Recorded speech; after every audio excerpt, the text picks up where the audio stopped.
உலகெங்கிலும் வாழும் தமிழ் சொந்தங்களுக்கு எமது அன்பார்ந்த வணக்கங்களை தெரிவித்துக் கொள்கிறோம்.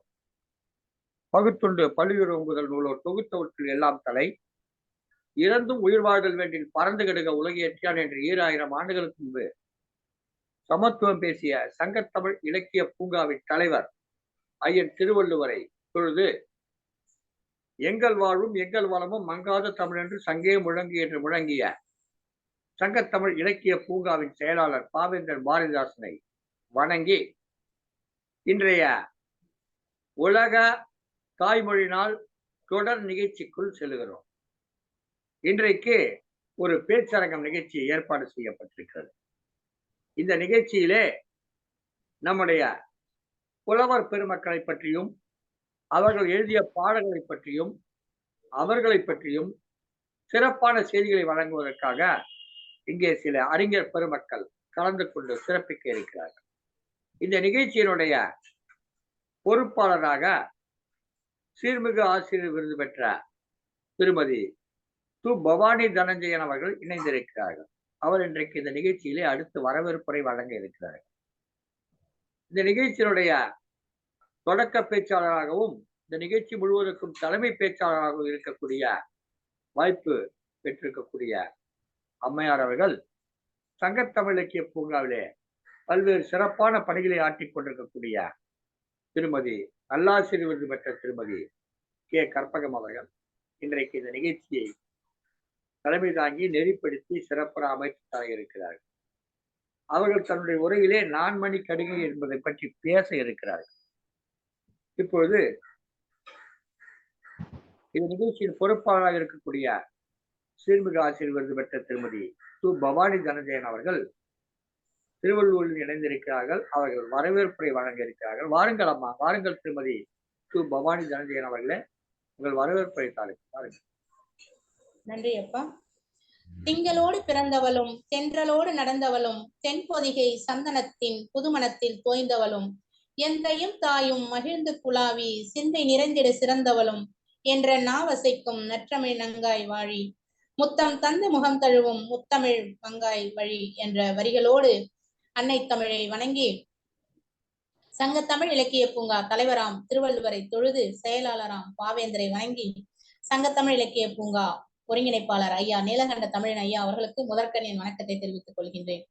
உலக தாய்மொழி நாள் தொடர் நிகழ்ச்சி பேச்சரங்கத்திற்கு என்று ஏற்பாடு செய்திருக்கும் நீலகண்ட தமிழன் ஐயா அவர்களை இந்நிகழ்ச்சிக்கு வருக வருக என்று வரவேற்பதில் பெரும் மகிழ்ச்சி கொள்கின்றேன்.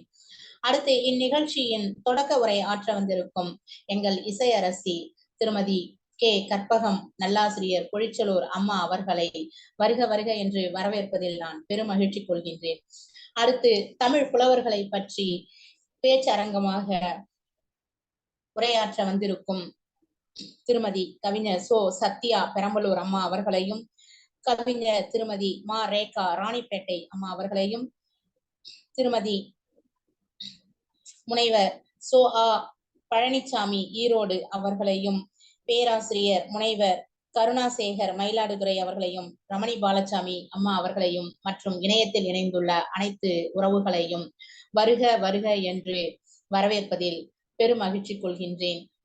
உலக தாய்மொழி நாள் தொடர் நிகழ்ச்சி பேச்சரங்கத்தில் மிக சிறப்பாக பேச்சுரை வழங்குவீர்கள் என்று அனைத்து பேச்சாளர்களையும் வருக வருக என்று மீண்டும் ஒருமுறை வரவேற்று இடம் சாருகிறேன். உங்கள் அன்பு சகோதரி து. பவானி, திருவள்ளூர் சங்கத்தமிழ் இலக்கிய பூங்கா.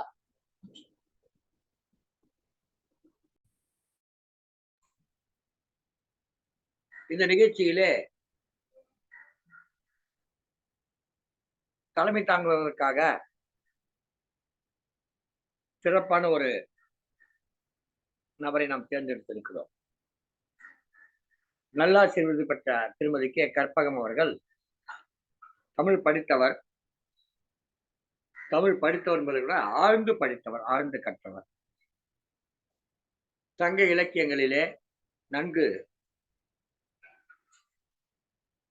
புலமை பெற்றவர். இந்த நிகழ்ச்சியிலே கலந்து கொண்டிருப்பதை பற்றி எல்லாம் கூறினார்கள் அம்மையார் திருமதி பவானி அவர்கள். வரிசையாக பட்டியல் படிக்கிற பொழுது பேராசிரியர், முனைவர், கருணாசேகர் என்கிற ஒரு பெயரை படித்தார்கள். அப்படி எளிதில் படித்துவிட்டு கடந்து சென்று விட முடியாத ஒரு நபர்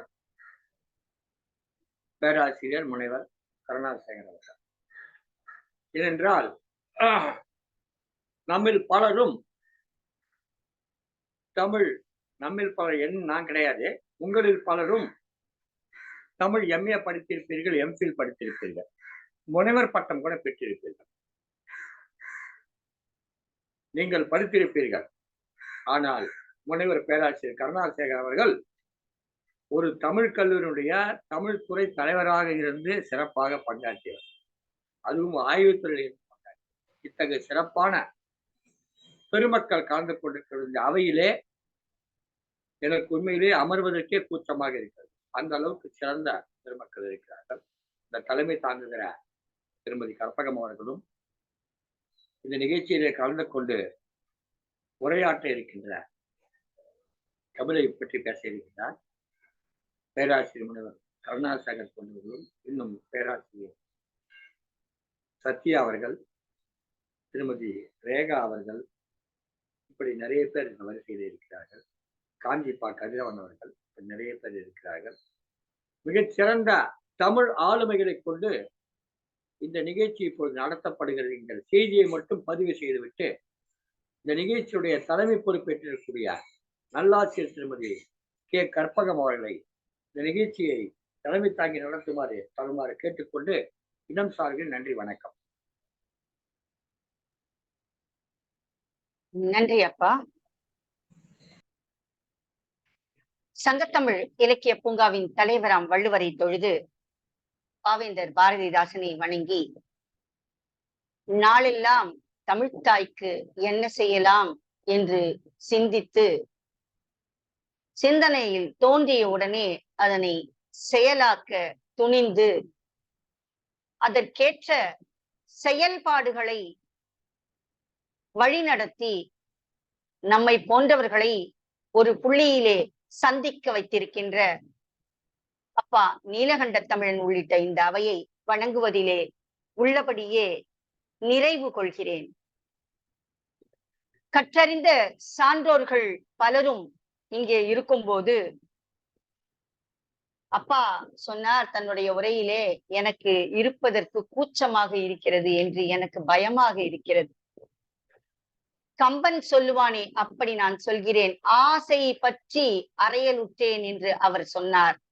இங்கு ஆசையினால் நான் அமர்ந்திருக்கிறேனே அன்றி தகுதியினால் என்றால் அது நிச்சயம் இல்லை. எவ்வளவு சுவைத்தாலும் போதும் என்ற நிறைவு வராத ஒரு பெருமை நம்முடைய தமிழ் மொழிக்கு உண்டு. அப்படிப்பட்ட இந்த மொழியை தன்னுடைய தலைமேல் வைத்து கொண்டாடி படைப்புகளாக படைத்து தாங்கள் மறைந்த பின்னரும் நம்மோடு வாழ்ந்து கொண்டிருக்கின்ற அத்தனை நல்ல மனிதர்களை அல்ல புனிதர்களை இந்த நேரத்திலே நினைப்பதற்கு ஒரு வாய்ப்பாக இந்த களம் இருக்கிறது என்பதை எண்ணும் போது உண்மையிலேயே நாம் பிறந்ததற்கு ஏதோ ஒரு பயன் இருக்கிறது என்று எண்ணத் தோன்றுகிறது. அந்த வகையில் பல்வேறு புலவர்களை மக்களுக்கு நாம் என்ன அறிமுகப்படுத்துவது? இப்படியெல்லாம் இருக்கிறார்கள் என்று சொல்லி போனால், இப்படிப்பட்ட புலவர்கள் எல்லாம் பாடி இருக்கிறார்கள் என்று அறிஞர் பெருமக்கள் தங்களுடைய உரையிலே சொன்னால், அதை கேட்டு அந்த தமிழ்கடலுள் காலை நனைக்க சிறுவர்களும் இல்லத்தரசிகளும் கற்றறிந்தவர்களும் மொழியின் மீது பற்று கொண்டவர்களும் வருவார்கள் என்ற நம்பிக்கையில்தான் இந்த நிகழ்ச்சிக்கு நான் வந்திருக்கிறேன் என்பதை மகிழ்ச்சியோடு சொல்ல கடமைப்பட்டிருக்கிறேன். நான் இன்று எடுத்துக்கொண்ட ஒரு தலைப்பிற்கு செல்வதற்குள் இந்த தமிழ் மொழியின் அழகை ஒரு பாடலாக பாடி அதற்கு பிறகு என் கருத்துக்களை கூறலாம் என்று நினைக்கிறேன். அமுதூரும் சுவை தமிழ் இசைதான் அம்மா. அமிழ்தோறும் சுவை தமிழ் இசைதான் அம்மா. அமிழ்தென்னும் இருஞான அருள்வாயம்மா. அமுதோறும் சுவை தமிழ் இசைதான் அம்மா. அமிழ்தென்னும் நிறைஞான அருள்வாயம்மா. விழியோடு இமை சொல்லும் மொழிதான் அம்மா. விழியோடு இமை சொல்லும் மொழிதான் அம்மா. இதழோடு இதழ் கொஞ்சம் எழில்தான் அம்மா. அமுதூரும் சுவை தமிழ் இசைதான் அம்மா. உலகாண்ட மொழி என்று உன்னை சொல்லவா. ஒளி வீசும் குரல் காட்டும் வழி செல்லவா. உலகாண்ட மொழி என்று உன்னை சொல்லவா. ஒளி வீசும் குரல் காட்டும் வழி செல்லவா. பல கோடி மக்கள் முன்னே நான் பாடவா. பல கோடி மக்கள் முன்னே நான் பாடவா. பாவராக தாளத்தோடு சரம் பாடவா. பாவராக தாளத்தோடு சரம் பாடவா. அமுதூரும் சுவை தமிழ் இசைதான் அம்மா. அமிழ்தென்னும் நிறைஞானம் அருள்வாயம்மா. அமுதூரும் சுவை தமிழ் இசைதான் அம்மா. இத்தகைய தமிழை தன்னுடைய வரவேற்புரையில் மிக அழகாக அடைமொழிகளை கொடுத்து வரவேற்புரை ஆற்றி அமர்ந்திருக்கின்ற சகோதரிக்கும் நன்றியை சொல்லி என்னுடைய உரையை தொடங்குகிறேன். இந்த தமிழ் மொழிக்கு இருக்கின்ற பெருமை அதனுடைய செழுமை. இலக்கியங்கள் தான் அதனுடைய வளம். இலக்கு இயம் குறிக்கோளை உடையதாக இருக்கின்றது. அந்த குறிக்கோளை பற்றி சொல்வதுதான் இலக்கியம். மனித இலக்கியங்களின் மேன்மையை சொல்வதாக பகர்வதாக இலக்கியங்கள் பணியாற்றுகின்றன. அறம் பொருள் இன்பம் வீடு என்ற உறுதி பொருள்களை தருவதாக இலக்கியங்கள் அமைந்திருக்கின்றன. இந்த மொழியிலே எழுந்துள்ள நூல்களை பட்டியலிடுவதற்கே பல நாள்கள் ஆகும். அத்தகைய சிறப்புடைய பட்டியல், நூற்பட்டியல் நம்மிடத்திலே இருக்கின்றன. காப்பியம் என்று எடுத்துக்கொண்டால் பெரும் காப்பியம், சிறு காப்பியம். கணக்கு நூல்கள் எடுத்துக்கொண்டால் நெடுங்கணக்கு, 14 மேற்கணக்கு, 14 கீழ்கணக்கு. இத்தகைய நூல்கள் எல்லாம் தனி மனித ஒழுக்கத்தை வலியுறுத்துவனவாக இருக்கின்றது. மொழியின் பெருமையை மட்டும் குறிப்பதல்ல இலக்கியங்கள். மனிதன் எப்படி வாழ வேண்டும் என்ற நெறிமுறையை உலகுக்கு சொன்னதால் தான் இன்றும் அவை உயிர்ப்போடு இருக்கின்றன. நெடுங்கணக்குகள் தமிழ் கற்றறிந்த அறிஞர்களால் படித்து புரிந்து கொள்ள ஏதுவாக இருக்கின்றது. ஆனால் இந்த 14 கீழ்கணக்கு நூல்களை அவ்வளவு தூரம் சிரமப்பட்டு படிக்கவில்லை என்றாலும் கூட முயன்று படிக்கும் போது அதிலே உள்ள கருத்துகள் நமக்கு செம்மையாக புலனாகும். 14 கீழ்கணக்கு நூல்கள் 4 அடி 4 மணி 440 5 முப்பால் கடுகம் கோவை ஏலாதி இந்நிலை காஞ்சியோடு என்பவை கை நிலையமாம் கீழ்கணக்கு என்று பாடல் ஒன்று பகரும். 18 நூல்களுள் 11 நூல்கள் அறநூல்களை சொல்பவை. இந்த அறம் என்பது காலந்தோறும் மனித குலத்துக்கு பெரியவர்களால் வலியுறுத்தப்பட்டு வந்திருக்கிறது. தமிழருடைய வாழ்வு அகம் புறம் என்ற 2 மட்டுமல்ல, அறம் சார்ந்தவை. தமிழர்கள் அறத்தால் பொருள் செய்து இன்பம் ஈட்டி வீடு பேர் அடைய வேண்டும் என்று நினைத்தவர்கள். தமிழன் என்றோர் இனம் உண்டு, தனியே அவருக்கு ஒரு குணம் உண்டு. அமிழ்தம் அவனுடைய வழியாகும், அன்பே அவனுடைய நெறியாகும் என்பார் நாமக்கல். ஆக அறநெறிப்பட்டதுதான் வாழ்க்கை. இந்த 14 கீழ்கணக்கு நூல்களில் கூட 11 நூல்கள் அறத்தை சொல்லுவதாக அமைந்திருக்கின்றன.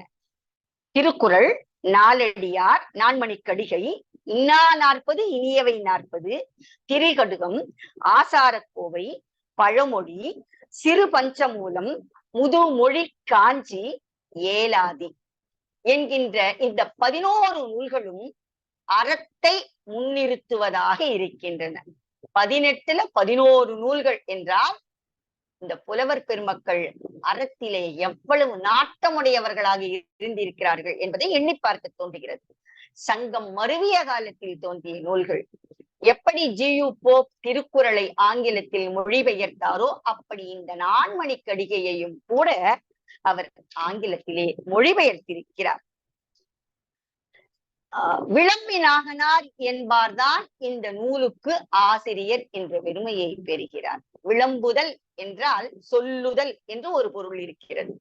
நாகனார் என்பது இவருடைய இயற்பெயராக இருந்திருக்க கூடும். விளம்பி என்பது அவருடைய ஊராகவும் இருந்திருக்கலாம் என்பது அறிஞர்களுடைய கருத்து. அந்த காலத்தில் ஒரே பெயர் தாங்கிய பல புலவர் பெருமக்கள் இருந்திருக்கிறார்கள். எப்படி பெண்பார் புலவர்களிலே ஔவையாரை சொல்கிறோமோ அப்படி இந்த நாகனார் என்ற பெயரிலே பல்வேறு புலவர்கள் அந்த காலத்திலே இருந்திருக்கிறார்கள். சான்றாக இளநாகனார், மருதன் இளநாகனார் என்று நாம் படித்திருப்போம். இனி சந்த நாயனார் என்று ஒரு புலவர் இருந்திருக்கிறார்.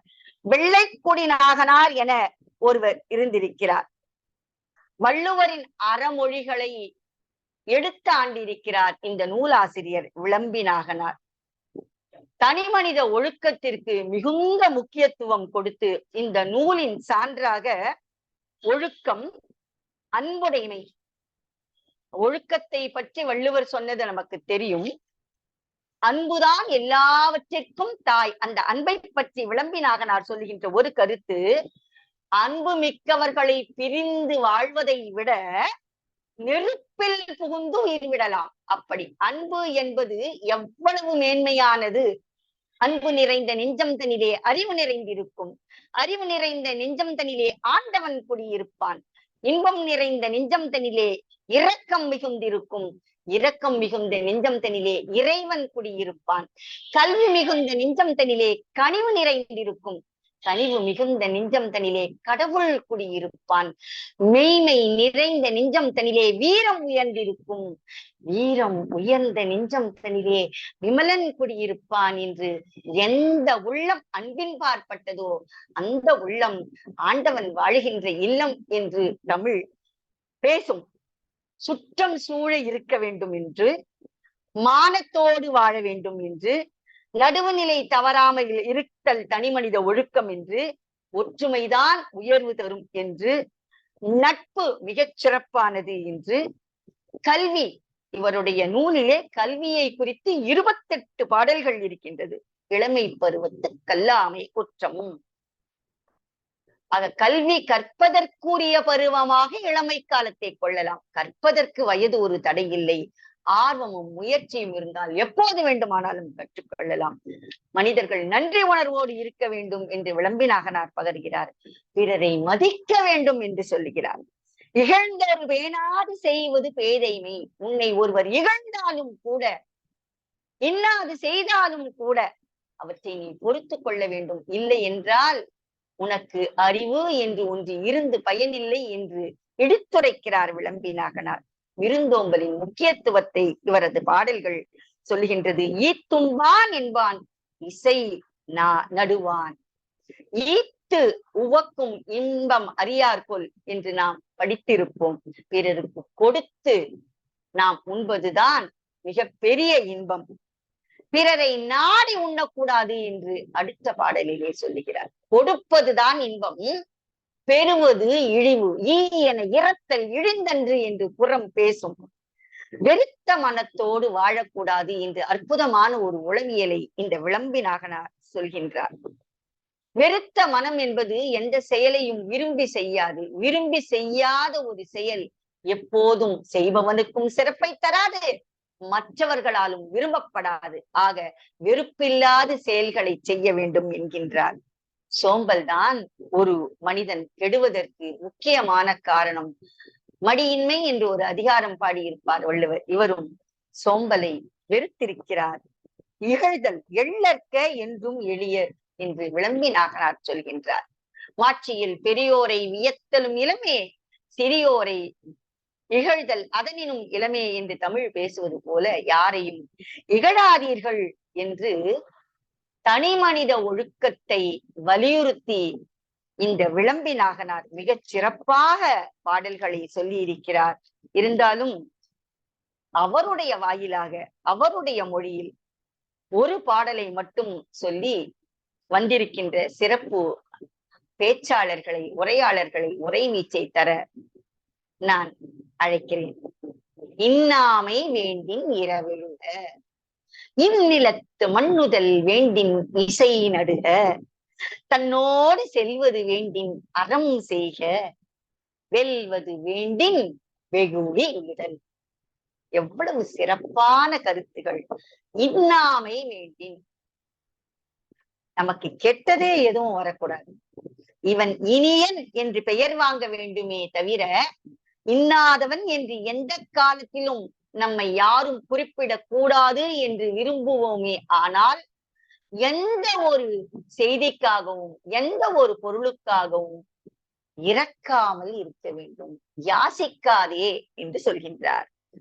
இந்நிலத்து மண்ணுதல் வேண்டும், பிறந்து விட்டோம், இந்த உலகத்திலே நாம் புகழோடு இருக்க வேண்டும், இறந்த பின்னாலும் நமக்கு புகழ் வேண்டும் என்று நாம் நினைப்போமே. ஆனால் அதற்கேற்ற செயல்களை செய்ய வேண்டும் என்கிறார். இசை நடுக, இசை என்றால் இந்த இடத்திலே புகழ் என்று பொருள்.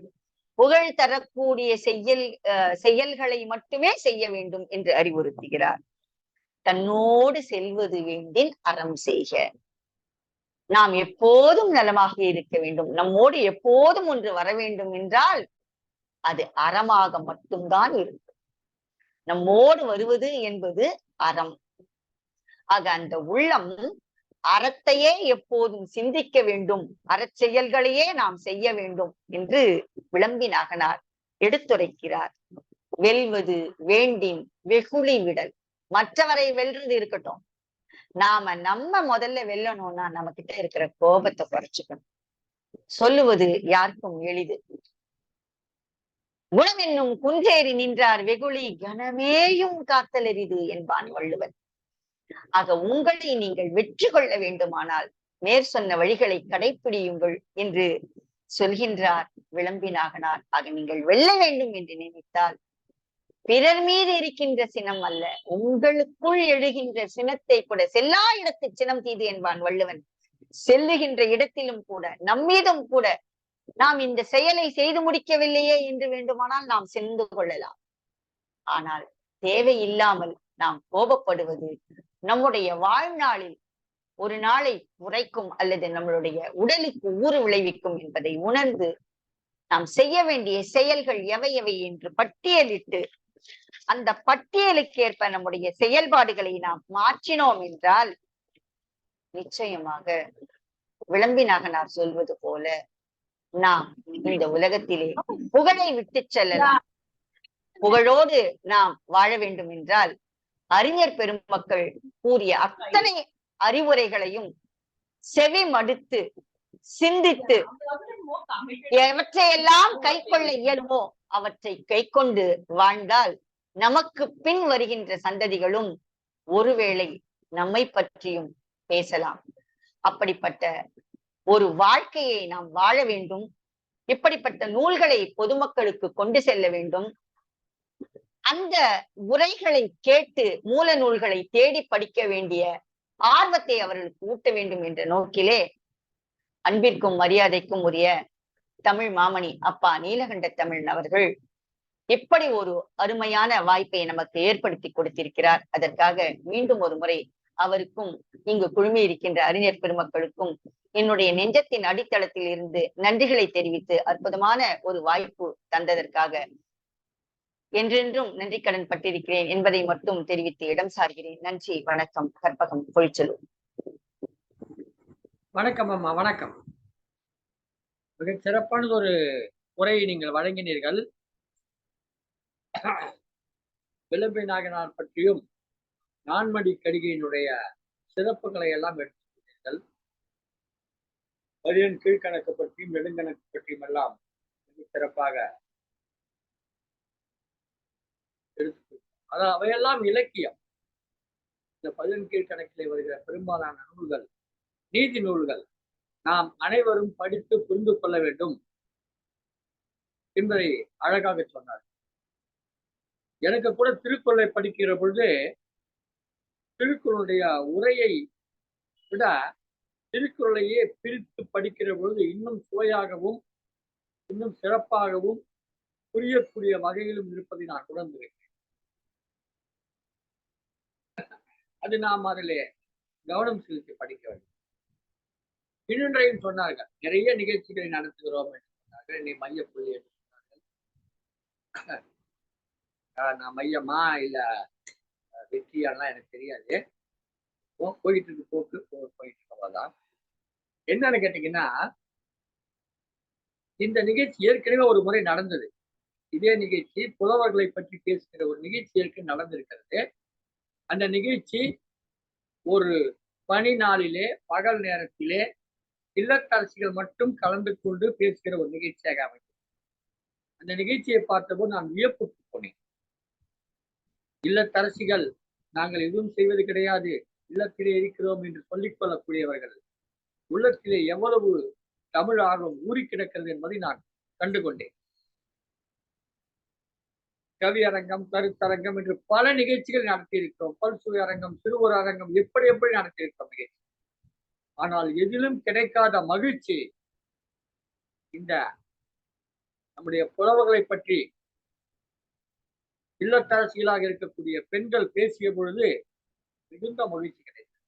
எப்படியெல்லாம் அவர்கள் தேடி தேடி பார்த்து அதை படித்து நமக்கு கொடுக்கிறார்கள் பார்த்தபோது வியப்பாக. நான் கூட தொடக்கத்திலே சொன்னேன், முனைவர் கருணாகரன் ஐயா அவர்களை பற்றியும் திருமதி கற்பகம் அவர்களை பற்றியும் திருமதி ரேகா அவர்களை பற்றியும் திருமதி சத்யா அவர்களை பற்றியும் இப்படி பல பேரை பற்றி சொல்லியிருக்கிறேன். இவர்களெல்லாம் தமிழ் இலக்கியத்தில் முதுகலை பட்டமும் அதற்கு மேலும் படித்த பெருமக்கள். ஆனால் இதற்குள்ளெல்லாம் நுழையாமல் ஏதோ ஒரு படிப்பு படித்தோம், திருமணமாகி ஒரு குடும்பத்திலே போய் வாழ சென்றோம் என்று இருக்கக்கூடிய பல பெண்மணிகள் வந்து அந்த புலவர்களை பற்றியெல்லாம் படித்துவிட்டு வந்து பேசி மிகவும் மகிழ்ச்சி அளித்தது. அந்த வகையிலே இது ஒரு சிறப்பான நிகழ்ச்சி. அம்மையார் கூட்டத்திலே இந்த தாய்மொழி நாள் தொடர் நிகழ்ச்சிகளிலே மிகவும் சிறப்பான நிகழ்ச்சியாக இந்த நிகழ்ச்சியை நான் கருதுகிறேன். இன்றைக்கு பணியில் இருக்கக்கூடியவரெல்லாம் கலந்து கொண்டு பேசுவதற்காக இந்த நிகழ்ச்சியை தனியாக ஏற்பாடு செய்திருக்கிறோம். இப்பொழுது நிகழ்ச்சியை தொடர்ந்து திருமதி கற்பகம் அவர்கள் நடத்தியிருக்கிறார்கள். மிகச் சிறப்பான ஒரு உரையை வழங்கினார்கள். தொடக்கத்தில் தன்னுடைய இனிய குரலில் ஒரு பாடலையும் பாடி நிகழ்ச்சியை தொடங்கி வைத்து சிறப்பித்தார்கள். தொடர்ந்து அழைங்களும். நன்றி அப்பா. கேட்பதற்கு செவிகள் தயாராக இருக்கின்றன. பேராசிரியர் கவிஞர் சோ சத்யா அவர்கள் பெரம்பலூரில் இருந்து இணைந்திருக்கிறார்கள். ஆலத்தூர் கிழார் என்ற புலவரை பற்றி அவர்கள் இப்போது உரையாற்ற காத்திருக்கிறார்கள். வாருங்கள் அம்மா. அனைவருக்கும் வணக்கம்.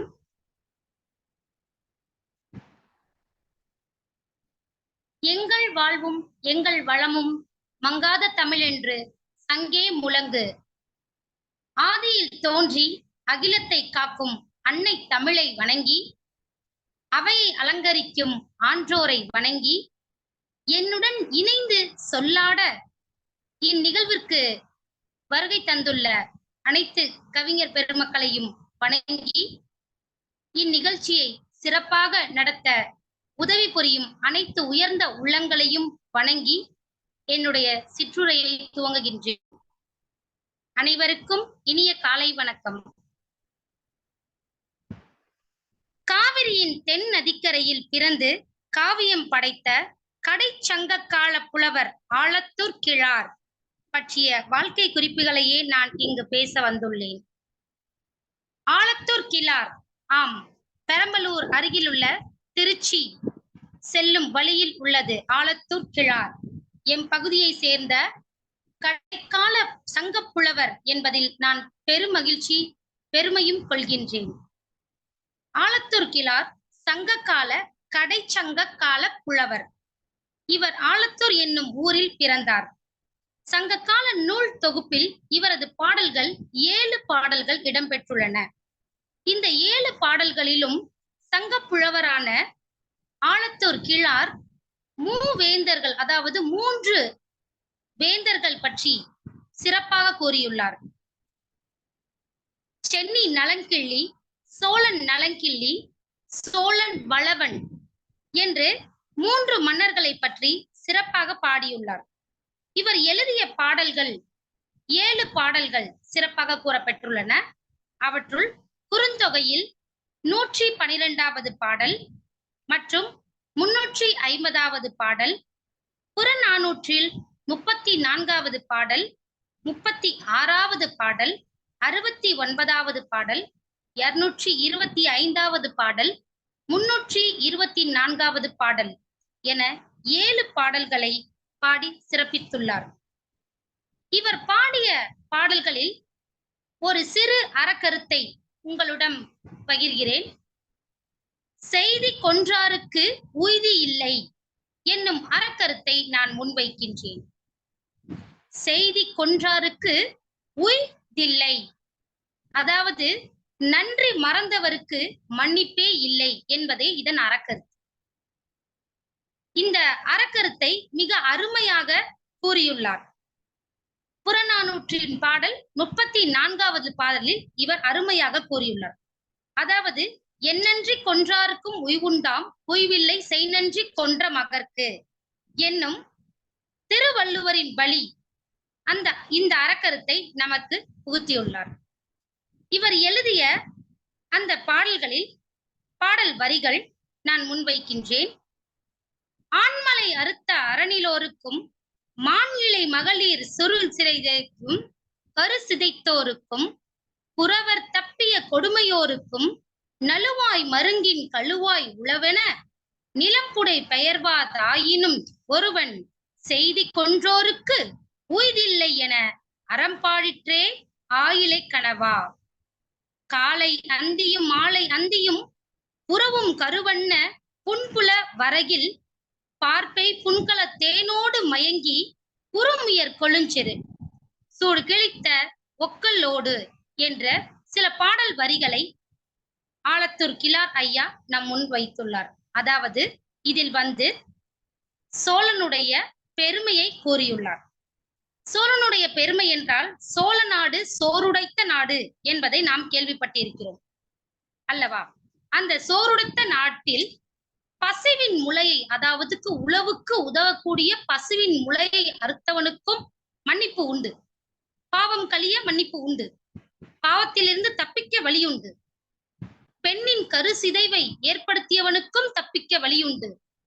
ஆனால் செய்நன்றியை மறந்த ஒருவனுக்கு தப்பிக்க வழியே இல்லை என்னும் அறக்கருத்தையே ஆலத்தூர் கிழார் இப்பாடலின் மூலம் நமக்கு உணர்த்தியுள்ளார்.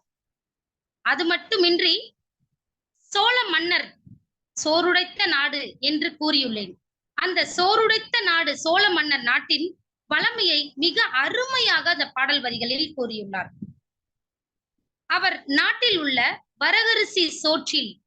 வரகரிசி சோற்றோடு தேனை கலந்து முயல் கறியை தொட்டுக்கொண்டு காலை பொழுதென மாலை பொழுதென உண்டு உறங்கும் அளவிற்கு செல்வம் படைத்த நாடாக சோழ நாடு விளங்கியது என்பதை இந்த பாடல் வரிகளின் மூலம் சோழ நாட்டின் வளமையையும் கூறியுள்ளார். அது மட்டுமின்றி புறநானூற்றில் பாடல் 225வது பாடலில் நலங்கிள்ளி சோழன் நலங்கிள்ளியின் படைப்பெருமையை மிக அருமையாக கூறியுள்ளார். தலையோர் நுங்கின தீஞ்சாறு மிசையே இளையோர் பழந்தின்மை கனிமாந்த கடையோர் விடுவாய் பிசிரோடு சுடுகிழங்கு நுகர என்றும் புறநானூற்று பாடல்கள் அதன் சிறப்பை கூறுகின்றன. அதாவது இதன் பொருள் என்னவென்றால், சோழ நாட்டின் படைகள் பெரும் படை. சோழன் மிகவும் வலிமை பெற்றவன். தலைப்படைகள், அதாவது போருக்கு செல்லும் பொழுது தலைப்படைகள் நுங்கையும், இடைப்படைகள் பழங்களையும், கடைப்படைகள் கொட்டையில் உள்ள கிழங்குகளையும் சமைத்து உண்டு சென்றனர் என்ற ஒரு வரிகள் கூறியுள்ளது. அவ்வாறு பரந்த நிலப்பரப்பை கொண்டவன் சோழன் நலங்கிள்ளி. உலகை வளமாக்க சுற்றி வந்த பகை மன்னர்களின் பெருமிதத்தை அளித்தவன் வேல் ஏந்திய படை வள்ளல் சோழன் நலங்கிள்ளி. அப்படிப்பட்ட நலங்கிள்ளி இப்போது இல்லையே, இறந்து விட்டாரே என்று எண்ணி ஆலத்தூர் கிழார் மிக அருமையான பாடல் வரிகளையும் புறநானூற்றின் வழியாக நமக்கு கொடுத்துள்ளார். சோழன் நலங்கிள்ளி நாடு, அதாவது வளமை பெற்ற நாடு, இப்போது கள்ளி செடிகள் வளர்த்த கலர் நிலம் ஆகிவிட்டதே, முள்ளுடைத்த பெரிய காடாகி விட்டதே என்று வருந்தியுள்ளார். வலம்புரி சங்கு எல்லோரும் அறிந்த ஒன்று. அந்த வலம்புரி சங்குகள் மன்னர் காலத்தில் ஒலிக்கப்படும். அந்த மன்னர் காலத்தில் ஒலிக்கப்படக்கூடிய அந்த வலம்புரி சங்கை கூட சில மன்னர்கள் ஒளித்து மறைத்து வைத்தார்கள் என்று கூறுகின்றனர். மற்ற மன்னர்கள் அரண்மனையில் உள்ள வலம்புரி சங்கு முழுங்குவதில்லை. காரணம் என்னவென்றால், வலம்புரி சங்கின் ஒலியை கேட்டு வெற்றி முழக்கமோ என்று குறிப்பை அறிந்து நலங்கிள்ளி போருக்கு வருவான், வந்து விடுவான் என்று அஞ்சி மன்னர்கள் அவர் அந்த சங்கை முழங்காமல் வைத்திருந்தனர். அவ்வளவு வலிமை பெற்ற ஒரு மன்னன் சோழன் நலங்கிள்ளி அப்போது இல்லை, இப்போது இல்லை என்று வருந்தி ஆலத்தூர் கிழார் மிகவும் வருத்தத்துடன் இந்த பாடலை எழுதியுள்ளார். அது மட்டும் இல்லாமல் அந்த வலம்புரி சங்கானது தற்போது காலையில் துயில் எழுப்புவதற்கு வலம்புரி சங்கை முழங்குகின்றனர் என்று எண்ணி தன் செயலாற்றாமையை என் செயலாமையை நிலை எண்ணி வருந்துகின்றார் என்று பாடியுள்ளார். அவ்வாறு வளமை பெற்ற சோழன் நலங்கிள்ளியை புகழ்ந்து 7 பாடல்களையும் பாடியுள்ளார். அவ்வாறு அவர் வழி வந்த நாமும் சோழ பரம்பரையை போற்றி சங்க தமிழை வளர்த்து வாழ்வில் வளமடைவோம். நன்றி, வணக்கம். அருமையான ஒரு உரை அம்மா, மிகச் சிறப்பு.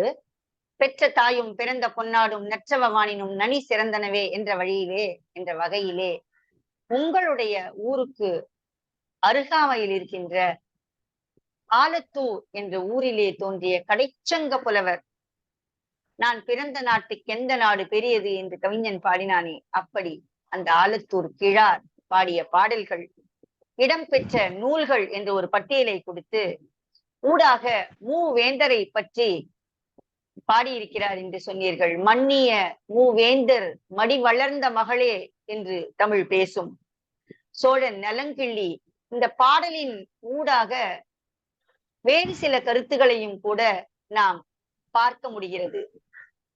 சோழனின் படைகளை பற்றி குறிப்பிட்டீர்கள், வலம்புரி சங்கை பற்றி குறிப்பிட்டீர்கள். அப்போது கடலில் களம் செலுத்திய பெருமைக்குரியவன், கடலில் இருந்து பொருள்களை எடுத்திருக்கக்கூடிய ஆற்றல் மிக்க வீரர்கள் இருந்திருக்கிறார்கள். அந்த காலத்திலே உணவு பரிமாறிய வல்லன்மையை சொல்லி இருக்கிறீர்கள். சோழ நாடு சோறு உடைத்து மாடு கட்டி போரடித்தால் மாளாது என்று ஆணை கட்டி போரடித்த அப்படிப்பட்ட வளம் பொழித்த பகுதியாக அந்த சோழ நாடு இருந்திருக்கிறது. இவ்வளவு சிறப்புகளை கொண்ட என்னுடைய நலங்கிள்ளி இன்று இல்லையே என்று அந்த வள்ளலின் மறைவுக்காக இந்த கிழார் பாடிய பாடலை அவைக்கு விருந்தாக கொடுத்த உங்களுக்கு நன்றியும் வணக்கமும் அம்மா. சிறப்பு. தொடர்ந்து எங்களுடைய நிகழ்ச்சியிலே பங்கு பெறுங்கள். நன்றி அம்மா. நன்றி. அடுத்ததாக கவிஞர் திருமதி மா ரேகா ராணிப்பேட்டையிலிருந்து பாலை பாடிய பெருங்கடுங்கோ புலவரை பற்றி உரையாற்ற இருக்கிறார். வருகிற காலம் வெயில் காலம்தான், பாடல்தான் பாலை. ஆனால் அந்த பாலை களியிலே உள்ள சுவை நம்முடைய இதயத்தை எப்படி இப்போது தொடப்போகிறது? வாருங்கள் அம்மா, பார்க்கலாம். அனைவருக்கும் வணக்கம் அம்மா. சங்கத்தமிழ் இலக்கிய பூங்கா ஒருங்கிணைப்பாளர் ஐயா நீலகண்டன் தமிழன் அவர்களுக்கும், இந்நிகழ்ச்சியை நடத்தி வரும் சீர்மிகு ஆசிரியர் து பவானி அம்மா அவர்களுக்கும், எங்களுக்கு மேலான விளக்க உரை கூறும் தலைமை பேச்சாளர் நல்லாசிரியர் கே கற்பகம் அம்மா அவர்களுக்கும் என்னுடைய வணக்கத்தை தெரிவித்துக் கொள்கிறேன். நான் இங்கு பாலை பாடிய பெருங்கடுங்கோ அவர்களை பற்றி பேச வந்துள்ளேன். இவர் சங்க இலக்கியத்தில் பாடிய பாடல்களையும், பாடிய பாடல்களில் உள்ள சில பாடல்களில் உள்ள நயங்களையும் கூற வந்துள்ளேன்.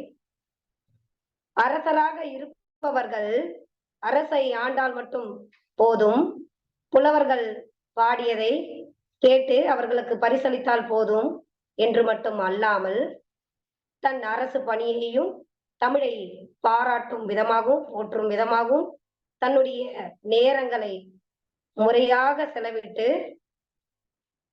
பாலை பாடிய பெருங்கடுங்கோ அவர்கள் சங்க இலக்கியத்தில் 69 பாடல்களை பாடியுள்ளார்.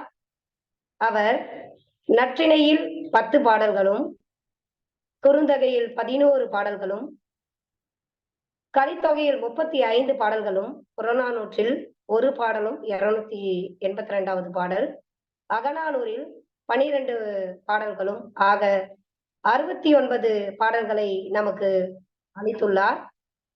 அவரை பற்றி ஒரு சிறு குறிப்பு. கடுங்கோன் என்ற பெயர் சேர அரசர்களையும் பாண்டிய அரசர்களையும் உரிதாக கொள்ளப்படுகிறது. மாந்தரன் பொறையன் கடுங்கோ, சேரன் கடுங்கோ, வாழியாதன் போன்ற தொடர்கள் காய்ச்சின வழுதி முதல் கடுங்கோன் ஈராக என்ற தொடர்களும் உணர்த்தப்படுகின்றன. பெரும்பாலும் கடுங்கோ என்ற பெயர் சேர அரசராக இருக்கக்கூடும் என்பது பொருளாக உள்ளது. அத்துடன் மருதம் பாடிய இளங்கடுங்கோ என்ற அரச புலவரின் மூத்தவராகவும் பாலை பாடிய பெருங்கடுங்கோ அவர்கள் இருந்திருக்க வேண்டும் என்ற தகவலும் கூறப்படுகிறது. அது மட்டுமல்லாமல் புகழூரில் உள்ள தமிழ் கல்வெட்டில் சோழர் காலத்தை சேர்ந்த ஒரு கல்வெட்டு ஒன்றில் பாலை பாடிய பெருங்கடுங்கோ அவர்களின் தந்தை கோஆதான் சொல்லிரும் பொறை என்றும் அவரின் மகள் இளங்கோர் என்றும் கூறப்படுகிறது. மேலும் புறநானூற்று 11ஆம் பாடலில் பேய் மகள் இளவேணி சேரமான் பாலை பாடிய பெருங்கடுங்கோவை பாடியது என்று குறிக்கப்படுவதனால் இவர் சேர குலத்தில் சேர்ந்தவராகவே இருக்கக்கூடும் என்பதில் ஐயம் ஏதும் இல்லை. இவர் பாடிய பாடல்களில் குறுந்தொகை பாடல்கள் 2 பாடி அதனுடைய நயத்தை கூற வேண்டும் என்று நான் நினைக்கிறேன். குறுந்தொகையில் 37வது பாடல் அவர் பாடியிருக்கிறார். அதில் தலைவி தலைவனை எண்ணி வாடும் பொழுது தோழியானவள் அவளை எவ்வாறு ஆற்றுப்படுத்துகிறாள் என்பது குறித்த ஒரு சுவையான பாடல் இது. அப்பாடல் என்னவென்றால், நசை பெரிது உடையார் நல்கினும் நல்குவர் பிடி பசி களைய பெருங்கை வேழம் மென்சினையானும் ஒழிக்கும் அன்பின தோழி அவர் சென்றாரே.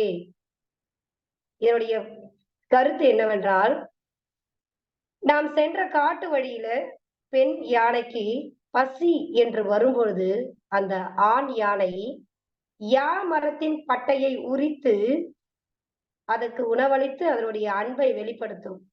அதை கண்ட தலைவன் அதை பார்க்கும் காட்சி அமையும் பொழுது தலைவன் தலைவியை எண்ணி உறுதியாக வருவான், உனக்கு அருள் தருவான் என்று தோழி உரைப்பதாக இந்த பாடல் அமைந்துள்ளது. இதில் இலக்கிய குறுவகையாக இறைச்சி அமைய பெற்றுள்ளது. சங்க காலத்தில் பாடல்கள் அனைத்தும் இறைச்சி உள்ளுரை அமைய பெற்று நயம்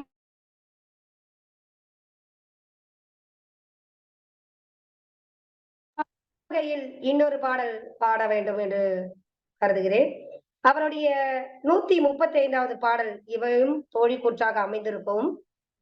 தலைவியானவள் தலைவனை எண்ணி பொருள் ஈட்டச் செல்லுவானோ என்ற ஐயத்தில் இருக்கும் சமயத்தில் ஒரு பாடல், வினையே ஆடவர்க்கு உயிரே வாழுதல் மறை உரை மகளிர்க்கு ஆடவர் உயிர் என நமக்கு உரைத்தோறும் தாமே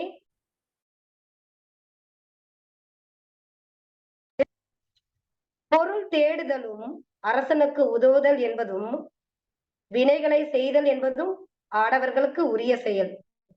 வீட்டில் இருக்கும் ஒளிவுடைய நெற்றியுடைய பெண்டிற்கு ஆடவர் உயிர் என்பது தலைவனுக்கு தெரியும். ஆகையால் பொருள் வேண்டி பிரியும் தலைவனானவன் அதை தவிர்த்து உன்னுடன் வருவான் கலங்காதே என்று கூறும் அந்த நயமான பாடல் இது. சங்க காலங்களில் அமைந்த பாடல்கள் அனைத்துமே சொல்ல வேண்டும் என்றால் எடுத்து சொல்லிக்கொண்டே போகலாம். அந்த அளவுக்கு அழகான பாடல்கள். எனக்கு பிடித்தமான 2 பாடல்களை கூறியுள்ளேன். மேலும் அவர் பல பாடல்களை பாடியுள்ளார். கலித்தொகையில் முதல் திணையாக பாலை திணை பாடல் 35 பாடல்களையும் பெருங்கொடுகோ அவர்கள் பாடியுள்ளார்கள்.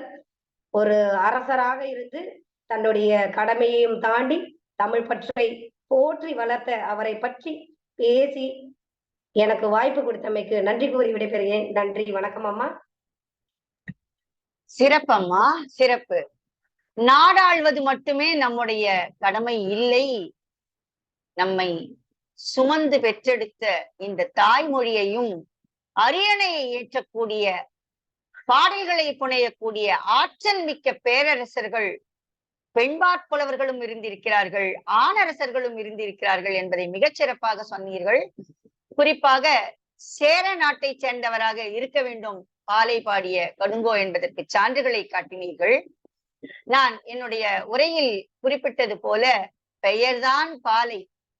பாலை பிரிவு துயரை மட்டும்தான் இங்கே புலப்படுத்தியது. இலக்கியத்தில் அப்படித்தான் சுட்டப்பெறும். ஆனால் அந்த இலக்கியங்கள் தலைவனை பிரிந்த தலைவி எதை நோக்கும் போதும் அவளுக்கு தலைவனின் நினைவு வருவதும், வினையால் பிரிந்த கணவன் இயற்கையில் எழுகின்ற அல்லது இயற்கையில் தன்னை சுற்றி நடக்கின்ற பொருள்களை அல்லது உயிரினங்களை பார்க்கும் போது தலைவியை பற்றி சிந்திப்பதும் மிக இயல்பாக புலவர்களது பாடல்களிலே இருக்கும் என்பதை 2 பாடல்களை சொல்லி மிக சிறப்பாக விளக்கினீர்கள். வினையே ஆடவர்க்கு உயிரே. இங்க வினை என்பது வெறும் ஆண் மகனின் செயல், பொருள் ஈட்டுவதற்கான செயல் என்று ஒரு நோக்கிலே மட்டும் நாம் கொள்ளாமல், அந்த காலத்திலே படையிலே இணைந்து மன்னனோடு சேர்ந்து நாட்டை காக்கின்ற அந்த படையில் பணிபுரிகின்ற ஆடவர்களுக்கான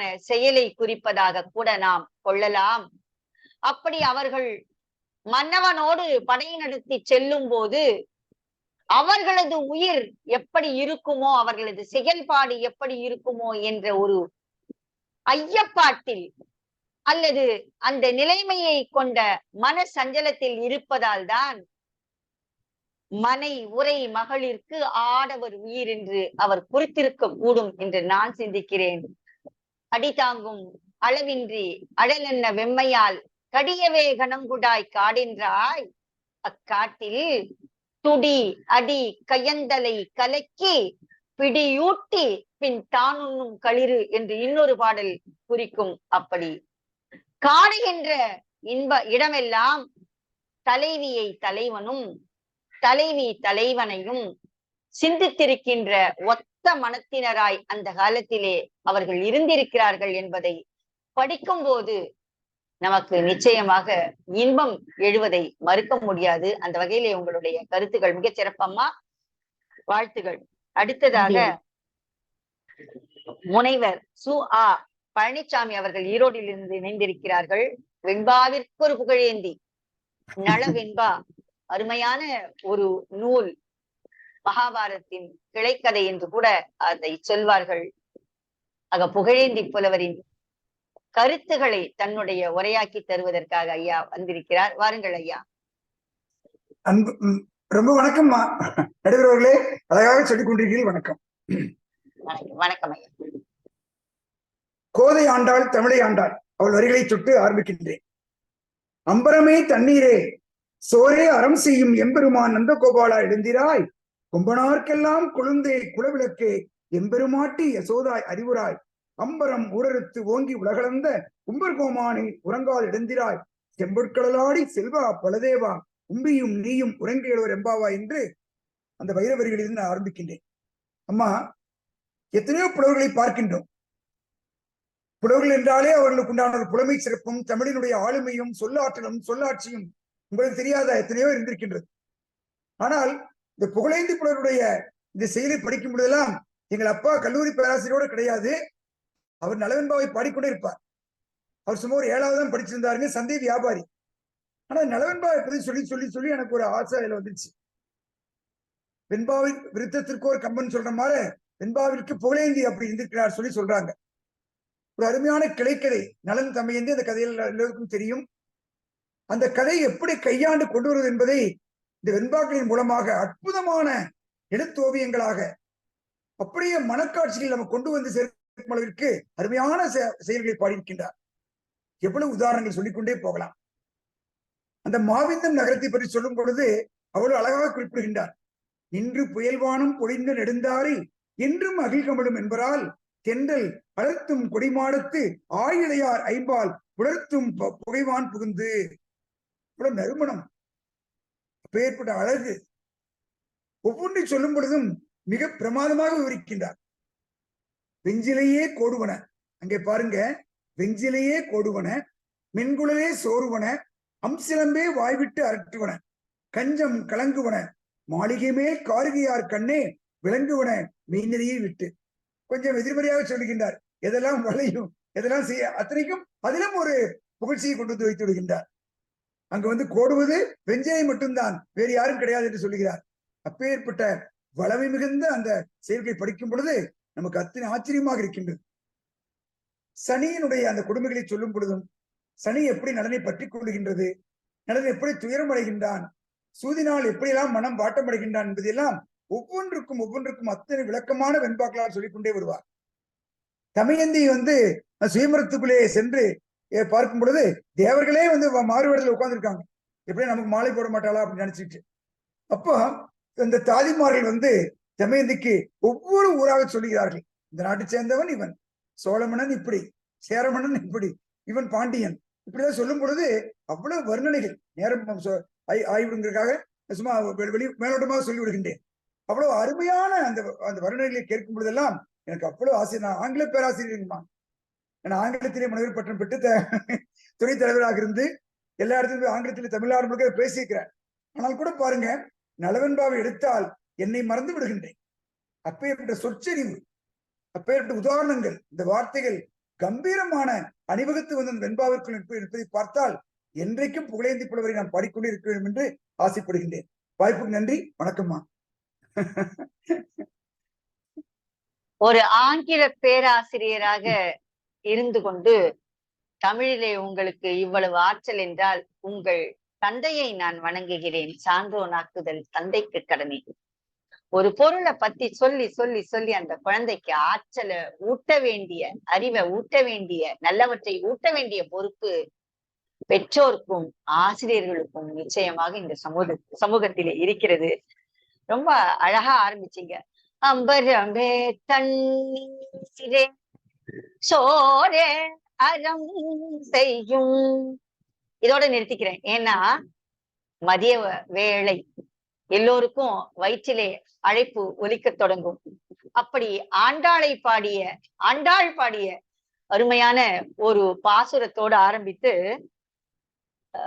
நலவெண்பாவை பற்றி சுயம்வரம்னு ஒரு வார்த்தை சொன்னீங்க, அதை தொட்டு சொல்லணும்னு ஆசைப்படுறேன். அந்த காலத்திலே அது கற்பனை கதையாக கூட இருக்கட்டும், எவ்வளவு உரிமையை கொடுத்திருக்கிறார்கள் பெண்களுக்கு. இது தமயந்தியினுடைய சமயோசித புத்தியை யோசிக்கின்ற அதே வேளையில் ஒரு மன்னன் தன்னுடைய மகளுக்கு தான் விரும்புகின்ற ஒருவனை எல்லா தகுதிகளும் இருக்கக்கூடிய அத நம்ம முக்கியமா பார்க்கணும். தகுதிகளால் சிறந்த ஒருவனை தேர்வு செய்யக்கூடிய உரிமையை அந்த சமூகம் கொடுத்திருக்கிறது.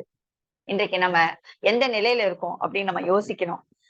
சொன்னீங்க கோடுவது என்று குறிப்பிட்டு பாடினீர்கள். நீங்கள் சொல்லும் போதே எனக்கு கம்பனுடைய 2 பாடல்கள் நினைவிலே.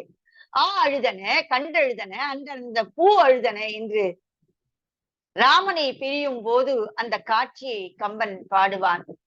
அதே போல இன்னொரு முரணாக வன்மை இல்லை ஓர் வறுமையின்மையால் என்று பாடுவான். அப்படி இருப்பதையும் இல்லாததையும் ஒப்புமைப்படுத்தி காட்டுவதால் தான் நம்முடைய இலக்கியங்கள் இன்றும் உயிரோடு இருக்கின்றன. படிக்க படிக்க நாம் எந்த அளவு கற்றிருக்கிறோமோ அப்படிப்பட்ட பொருளை நமக்குள் அவை விதைக்கின்றன. சிறப்பான உங்களது பங்களிப்பிற்கு நன்றிகள் ஐயா. சிறப்பு. அடுத்ததாக பேராசிரியர் முனைவர் கருணாசேகர் அவர்கள் மயிலாடுதுறையில் இருந்து இணைந்திருக்கிறார். அவர்களை அன்போடு அழைக்கிறோம். வாருங்கள் ஐயா.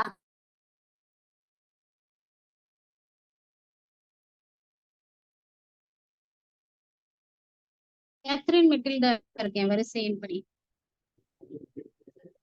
அம்மா பொறுமையாக இருங்கள், அழைக்கிறோம்.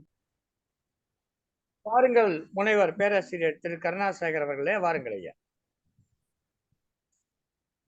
தமிழுக்கும் அமுதென்று பேர் என்ப தமிழ் எங்கள் உயிருக்கு நேர். தாய்மொழி திருநாளில் தமிழ் தாயை போற்றி வணங்குகிறேன். தேமதுர தமிழோசை உலகெங்கும் பரவிட வேண்டும் என்ற நல்ல நோக்கத்தோடு தன்னை தமிழுக்காக அர்ப்பணித்துக் கொண்டிருக்கிற தமிழ் மாமணி திரு நீலகண்ட தமிழன் ஐயா அவர்களுக்கு என் பணிவான வணக்கம். மிக அருமையாக கருத்தரங்கை தலைமையேற்று செறிவான கருத்துக்களை சிந்தை மகள வழங்கி கொண்டிருக்கும் நல்லாசிரியர் திருமதி கற்பகம் அம்மையார் அவர்களுக்கு எளியனுடைய பணிவான வணக்கம். கருத்தரங்கிலே கலந்து கொண்டு நல்ல கருத்துக்களை வழங்கி சிறப்பித்துக் கொண்டிருக்கும் கருத்தரங்க பங்கேற்பாளர் அனைவருக்கும் என் இனிய வணக்கம்.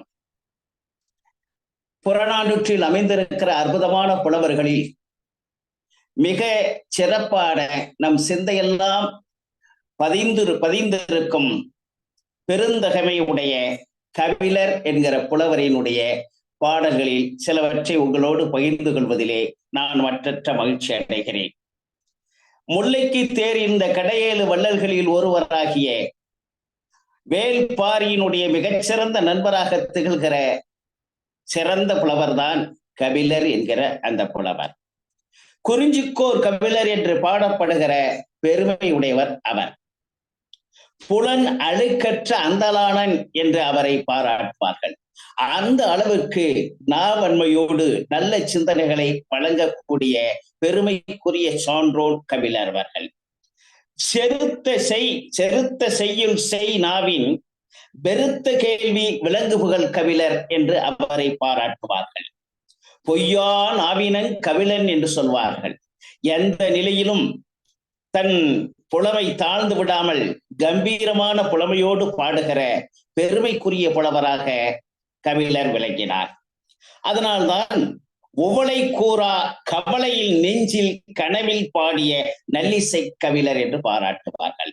எனவே இன்பமில்லாமல் துன்பத்துக்கும் கவலைப்படாமல் மிகச்சிறந்த இயல்பான பாடல்களை தன் இதய உணர்வோடு பாடுகிற பெருமைமிக்க கவிஞன் கபிலர் அவர்கள். பாண்டிய நாட்டிலே திருவாரூரிலே அந்தணர் குலத்திலே பிறந்து இளமையிலேயே துறவு கொண்ட சிறப்புக்குரியவர் கபிலர் அவர்கள். 473 புலவர்கள் சங்க இலக்கியத்திலே அகப்பாடலை பாடியிருக்கிறார்கள். அந்த பாடலின் தொகை 2381 பாடல்கள். அதிலே நம்முடைய கபிலர் மட்டும் 235 பாடல்களை பாடியிருக்கிறார் என்றால் அவருடைய பெருமையை அந்த பாடல்களின் எண்ணிக்கையே சொல்லும். அந்த பாடல்களின் உள்ளே சென்றால் அவருடைய திறனை, பெருமையை, அவருடைய புலமையை அந்த பாடல்களிலே நாம் காணலாம். 197 அகப்பாடல்களை பாடியிருக்கிறார். 32 புறப்பாடல்களை அவர் பாடியிருக்கிறார். அது மட்டுமல்லாமல் 10 பாட்டிலே அமைந்திருக்கிற குறிஞ்சிப்பாட்டை கபிலர் பெருமான் தான் பாடி அருளியுள்ளார். எனவே அவர் ஆரிய அரசர் பிரகத்தனுக்காக தமிழ் கற்பிப்பதற்காக இந்த பாடலை குறிஞ்சிப்பாட்டை பாடியிருக்கிறார். ஏன் புறப்பாடல்களை பாடாமல் அகப்பாடுகளை ஆரியரசன் பிரகத்திற்காக கபிலர் பாட வேண்டும் என்று கேட்டால், தமிழ் என்றால் இனிமை, அதுவும் அகப்பாடுகள் என்றால் மிகவும் இனிமையானது. எனவே இனிமையான பாடல்களை சொன்னால் ஆரியரசன் பிரகத்தன் மிக எளிதாக தமிழ் கற்றுக்கொள்வான் என்பதற்காக அந்த அருமையான 99 பூக்கள் அடங்கிய அந்த குறிஞ்சிப்பாட்டு என்கிற அற்புதமான அக இலக்கியத்தை பாடியுள்ளார் கபிலர் அவர்கள். அது மட்டுமல்ல, சேரமான் செல்வ கடுங்கோன் வாழியாதன் என்பவன் கபிலர் பாடியதற்காக, அந்த அற்புதமான பாடல்களுக்காக, தன்னை பெருமைப்படுத்திய அந்த இனிய பாடல்களுக்காக 100,000 பொன் மட்டுமல்லாமல் நன்றா என்ற குன்றின் மீது ஏறி கண்ணுக்கு தெரிகிற அளவிற்கு நிலங்களை எல்லாம் கபிலருக்கு பரிசாக கொடுத்தான் என்றால் இது ஒன்றே போதும். கபிலருடைய பாடல்கள் எத்தகைய பொருள் வளமிக்கவை, கருத்து வளமிக்கவை, சொல் வளமிக்கவை என்பதை நாம் அறிந்து கொள்ளலாம். வேல்பாரி பரம்புமலை என்கிற பல் வளம் படைத்த ஒரு அற்புதமான பூமி. அந்த பூமியிலே வளம் மிகுந்திருந்தது. எல்லா வளமும் பெற்ற ஒரு அற்புதமான இடம் இந்த பரம்புமலை என்பது. இதனை அடைய எப்படியாவது அடைய வேண்டும் என்று மூவேந்தர்களும் முயன்றனர். ஏனென்றால் அந்த பரம்புமலை அடைந்து விட்டால் அவ்வளவு செல்வங்கள் அவர்களுக்கு கிடைத்துவிடும் என்பதனால் எப்படியாவது அடைய வேண்டும் என்று நினைத்தார்கள். தனித்தனியே போர் தொடுத்தார்கள். ஆனால் என்னவென்றால் பாரியை வெல்ல முடியவில்லை. அந்த அளவிற்கு கொடைத்தன்மை உள்ளவன், அந்த அளவிற்கு வீரமும் உள்ளவன். எனவே பரம்புமலை அவர்களால் வெல்ல முடியவில்லை என்ற போது வஞ்சித்து வெல்ல வேண்டும் என்று நினைத்தார்கள். தமிழகத்தில் இருக்கிற மன்னர்களுக்கிடையே எத்தனை வேறுபாடு இருந்திருக்கிறது என்பதை நாம் அறியலாம். மிகச்சிறந்த கொடை உள்ளம் படைத்த அவனை மூவரும் இணைந்து வஞ்சித்து நின்று கொன்று விட்டார்கள். எனவே அந்த பரம்புமலை மன்னனை இழந்ததால் வளம் இழந்தது. எனவே வளம் இழந்த அந்த மலையை பற்றி கபிலர் தன் நண்பன் இறந்து போய்விட்டான், அந்த இறந்த அந்த மன்னனுக்காக தன் உயிரையே விடுகிற அளவிற்கு முனைகிறார் கபிலர் என்கிற அந்த புலவர். எனவே வெற்றி கொள்ள முடியாத அந்த வேந்தர்கள் இரவலராக வந்தால் அதனை கொடையாக தந்திருப்பானே, ஏன் அவனை இப்படி வஞ்சித்து கொள்ள வேண்டும் என்று வருந்துகிறார் கபிலர். அப்படிப்பட்ட புகழ் மிக்கவன், அத்தகைய கொடை மிக்கவன் அவன். அவனுடைய கொடை திறத்தை மிக அருமையாக நம்முடைய கபிலர் பாடுகிறார். பாரி பாரி என்ற பழையேத்தி ஒருவர் புகழ்வர் சென்னா புகழ்வர், பாரி ஒருவனும் அல்ல மாரியும் உண்டு உலகு பிறப்பதுவே என்கிறார். இப்போது இது பழிப்பது போல புகழ்தல் என்று சொல்லுவார்கள். எனவே மிகச்சிறந்த கொடை என்று சொன்னால் அது மேகங்கள் தான், கார்மேகங்கள் தான். மாரி என்று சொன்னால் மழை. எனவே இந்த மழையை விட சிறந்தவன் பாரி என்று சொல்வதற்கு வருகிறார் அவர். எனவே பாரிப்பறை என்று பழையேத்தி ஒருவர் புகழ்வர் சென்னார் புகழ்வர், பாரி ஒருவனும் அல்ல மாரியும் உண்டு உலகு பிறப்பதுவே என்று சொல்வது பாரியை விட மிகச்சிறந்த கொடை வளம் மிக்கவன் பாரி என்று அவர் பேசுவதை நாம் பார்க்கலாம். எனவே பாரி இறந்துவிட அவருடைய மகள்கள் சங்கவை அங்கவை என்ற இருவரும் தந்தை இல்லாது நாட்டையும் இழந்து வருந்தி கொண்டிருக்கிறார்கள். ஒரு குடிசையிலே கொண்டு வந்து பாரி அவர்களை அமர்த்துகிறாள். அங்கே அந்த காட்சி இருக்கிறதே மிக கொடுமையான காட்சி, நம் நெஞ்சையெல்லாம் வருத்துகிற ஒரு காட்சி. மிக வளமான ஒரு வாழ்க்கையிலே இருந்தவர்கள் எல்லாவற்றையும் வளர்ந்து தந்தையும் வளர்ந்து நிற்கிறார்கள். அப்போது அவர்களும் புலமை மிக்கவர்கள் என்பதனால் ஒரு பாடலை பாடுகிறார்கள். அந்த பாடல் நம் நெஞ்சிலே மிகுந்த வருத்தத்தை ஏற்படுத்துகிற, நம் கண்களிலே கண்ணீரை வளர்க்கிற அற்புதமான பாடல் அது. அற்றை திங்கள் அவ்வினவில் எந்தையும் உடையோம் எம் குன்றும் பிறர் கொள்ளார், இற்றை திங்கள் இவ்வினை விளைவில் வென்று எரிமுரசு வேந்தர்தம் குன்றும் கொண்டார், யாம் எந்தையும் இழந்தோம் என்று அவர்கள் அந்த பாடுகிற பாடலே ஒரு மாதம்தான் ஆகிறது. சென்ற பௌர்ணமி நாளில் என் தந்தை இருந்தார், எங்கள் வளமுடைய எங்கள் குன்றம் இருந்தது. ஆனால் இன்றைக்கு எல்லாவற்றையும் வளர்ந்து அவலத்தோடு தனிமையில் நிற்கிறோம் என்று அவர்கள் வருந்துகிற அந்த பாடல் அற்புதமான பாடலாக இருக்கிறது. ஒவ்வொருவரும் வாழ்க்கையில் துன்பம் வருகிற பொழுது அந்த பாடல் நம்முடைய நெஞ்சை தொடுவதாக இருப்பதை பார்க்கிறோம். கபிலர் பாரி இறந்து விட்டான் என்பதற்காக தன் பணி முடிந்து விட்டது என்று செல்லவில்லை. மாறாக பாரி இறந்த பிறகு அவனுடைய மகள்களை அவர்களுக்கு நல்ல முறையிலே திருமணம் செய்து வைக்க வேண்டும், அவர் வாழ்க்கை காப்பாற்றப்பட வேண்டும் என்கிற உள்ளம் மிக்கவனாக இருக்கிறார் கபிலர். அதனாலே அந்த பெண்களை அழைத்துக் கொண்டு ஒவ்வொரு மன்னராக சென்று கேட்கிறார். எல்லோரும் அவமானப்படுத்துகிறார்கள்.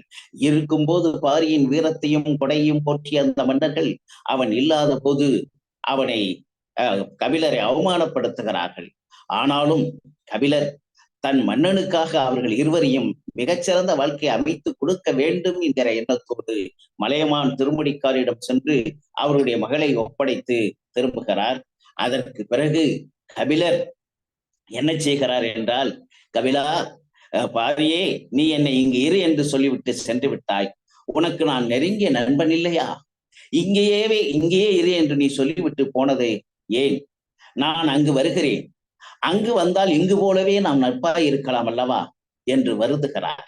அது மட்டுமல்ல, அந்த கபிலர் பரம்பு மலையை பார்த்து கொண்டு அதை விட்டு பிரிகிற பொழுது அது கிட்டே இருந்தாலும் தெரிகிறது, எட்டி இருந்தால் தொலைதூரத்தில் சென்றாலும் அந்த மலை தெரிகிறதே, அதை எப்படி பிரிவேன் என்று பிரிக்கிற போது தன் கண்களில் கண்ணீர் வடிகிறது. அந்த கண்ணீர் கொஞ்சமாக பரம்பு மலை அவரிடமிருந்து பிரிக்கிறது என்பதை பார்க்கிறோம்.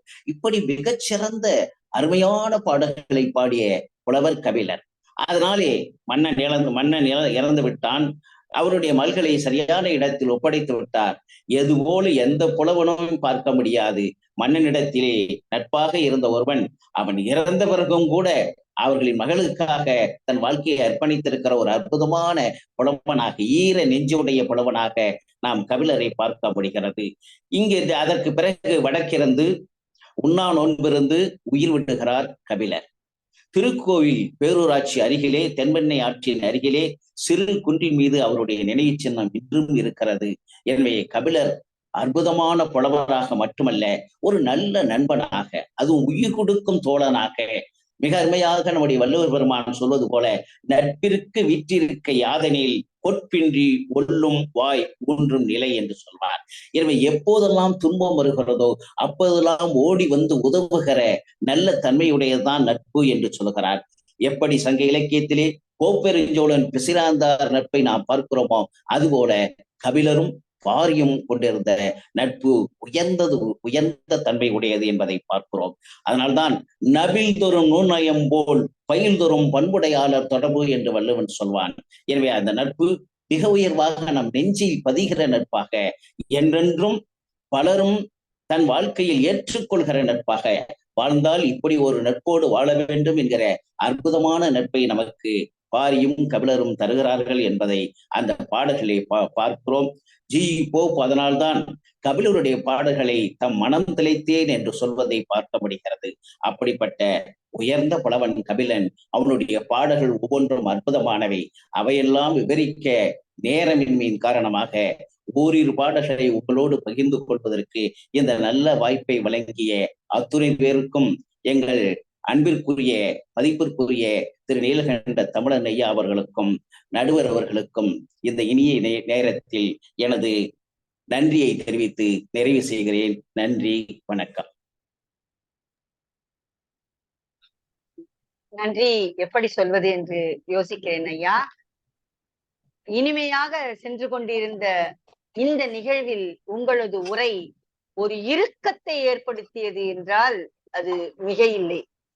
மிகச் சிறப்பாக கபிலரை பற்றி அறிமுகம் செய்தீர்கள். குறிஞ்சிக்கோர் கபிலன் என்று அவருக்குரிய அடைமொழி. 99 பூக்களை பற்றிய பாடல் எழுதியவர் என்று சொல்லி, ஒரு மன்னன் இவருடைய பாடலை கேட்டு அகமகிழ்ந்து ஒரு குன்றின் மீது ஏறி கண்ணு கெட்டிய தூரம் வரை உனக்கு பரிசளிக்கிறேன் என்று சொல்லக்கூடிய அளவுக்கு வீழ்ச்சி உடைய ஆழ்ந்த பொருள் கொண்ட மாட்சி பெற்ற ஒரு மன்னன், அல்லது ஒரு மன்னனுக்கு அறிவுரை சொன்ன ஒரு புலவன், அவனது பாடல்களை மிகச் சிறப்பாக எடுத்துக்காட்டி ஒரு நண்பன் எப்படி இருக்க வேண்டும் என்பதற்கு இலக்கணமாக திகழ்ந்தவர் கபிலர் என்று இந்த தலைமுறைக்கு தேவையான மிக சிறப்பான ஒரு பதிவை நீங்கள் விட்டீர்கள். செல்வச் செழிப்போடு இருந்த அந்த மன்னனை, பரம்பு மலையை நீங்கள் போரிட்டு வெல்ல முடியாது, மாறாக ஆடி நீர் பாடி நீர் செலினே, ஆடியும் பாடியும் போய் அவனிடம் நின்றால் அவன் அந்த நாட்டை உங்களுக்கு அழித்து விடுவான் என்று கபிலன் சொல்வதாக பாடலிலே வரும். மிகச் சிறப்பாக அவர் இறந்த பிறகு எல்லோர் மனதையும் முறுக்குகின்ற வகையில் அத்தை திங்கள் அந்நிலவில் என்ற பாடலை குறிப்பிட்டீர்கள். செல்லும் வழியெல்லாம் பூக்கள் மலர்ந்திருக்கின்றன. கபிலர் அந்த காட்சியை பாடியிருக்கிறார். பூத்திருக்கின்ற மலர்களை கொய்வதற்கு யாருக்கும் மனமில்லை, ஏனென்றால் மண்ணில் இறந்தவர் திரிக்கின்றான். அதனை தன்னுடைய சொற்களிலே அவர் அழகாக பாடியிருக்கிறார். எப்படி? இளையோர் கொய்யார், வளையோர் சூடார், பாணன் சூடான், ஆடினி அணியாள், கொல்லையும் பூத்தியோ வல்லையூர் நாட்டே என்று பாடுகிறார். நீ இப்படி பூத்திருக்கியே, என்ன பயன்? யாரும் உன்னை பறித்து எடுத்து தொடுத்து தலையிலே சூடி மகிழ முனைய மாட்டார்கள். நீ இப்படி செழிப்பாக பூத்திருந்து இந்த நாட்டின் வளத்தை பறைசாற்றினாலும் இந்த வளத்திற்கெல்லாம் காரணமான எங்கள் மன்னன் எங்களோடு இல்லை. அந்த மனநிலையில் எங்களுக்கு இந்த பூ என்பது ஒரு பொருட்டில்லை என்று பாடியிருப்பாரே. இப்படி நீங்கள் குறிப்பிட்டது போல, வள்ளுவன் சொன்னது போல, நவில்தோர் எந்த உணர்வோடு படிக்கிறோமோ அந்த காலத்திற்கே நம்மை இட்டு செல்லும் அற்புத மாயத்தை செய்யக்கூடியவை இலக்கியங்கள். நன்றி ஐயா, சிறப்பு.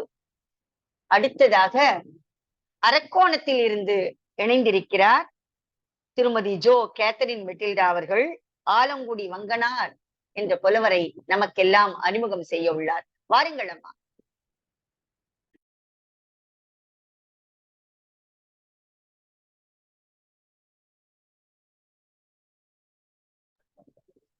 Catherine Matilda இருக்கீங்களாமா?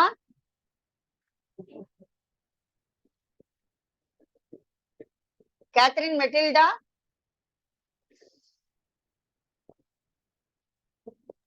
அம்மா அவங்க அடுத்து இணையறன்னு சொல்லியிருக்காங்க.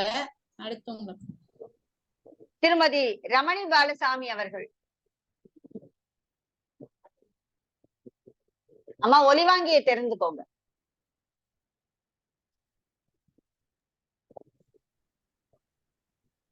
எங்கள் வாழ்வும் எங்கள் வளமும் மங்காத தமிழ் என்று சங்கே முழங்கு என்ற முழக்கத்துடன் சங்கத்தமிழ் இலக்கிய பூங்காவின் தலைவர் வள்ளுவரையும் செயலர் பாரதிதாசன் அவர்களையும் ஒருங்கிணைப்பாளர் சிங்க தமிழனா காண இனியர் பழக இனியர் திரு நீலகண்ட தமிழன் ஐயாவை வாழ்த்தி வணங்கி, அம்மா தலைவர் இந்த அணிக்கு தலைமை, இந்நிகழ்ச்சிக்கு தலைமை தாங்கும் கற்பக அம்மாவையும் வணங்கி வாழ்த்தி என்னுடைய உரைக்கு வருகிறேன்.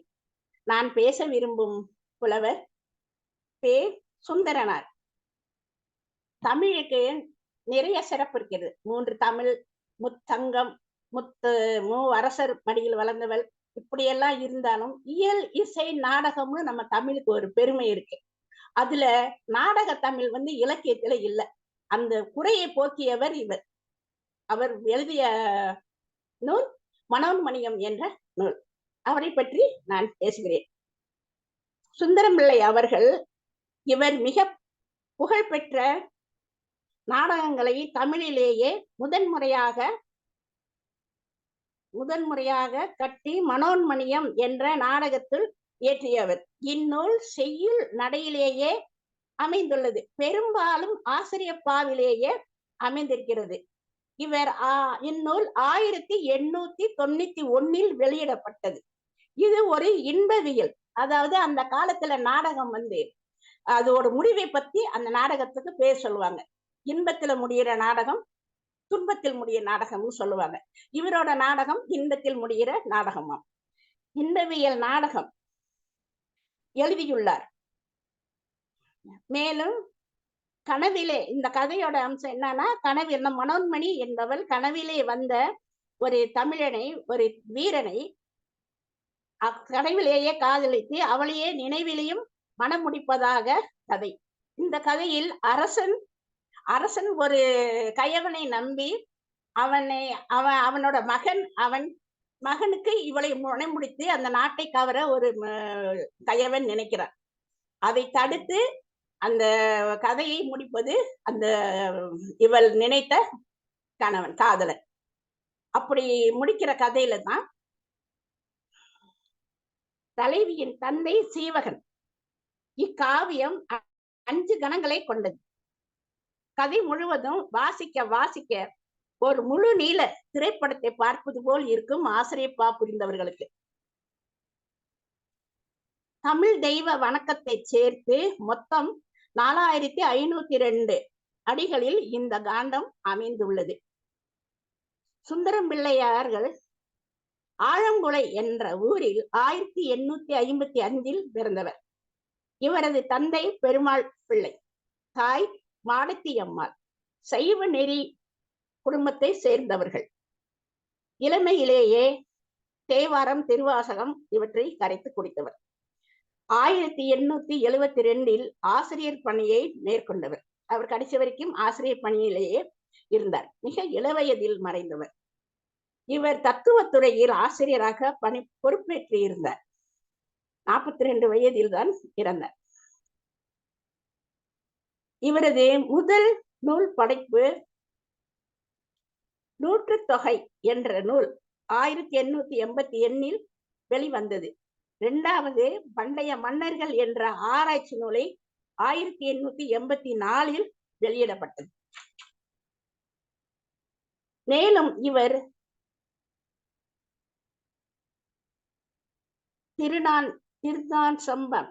திருஞான சம்பந்தரின் கால நூலை 1895 கண்டு வெளியிட்டார். இவர் எழுதிய ஆராய்ச்சி கட்டுரை மிகவும் சிறப்பு வாய்ந்தது. அத்துடன் இவரது படைப்புகளில் தத்துவத்தின் தாக்கம் அதிகமாக இருந்தது. இவரது மறைந்த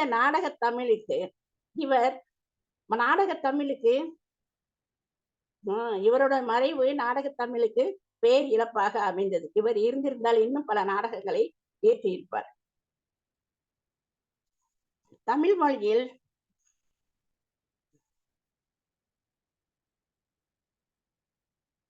இவரது செய்யுளில் நாம் தெரிந்து கொள்ள வேண்டிய முக்கிய கருத்து, ஒரு புல்லு நட்டு வைக்க தேவையில்லை. மா, வேம்பு இவைகள் எல்லாம் நட்டு வச்சா அந்த ஒரு மரம் தான் வளரும்.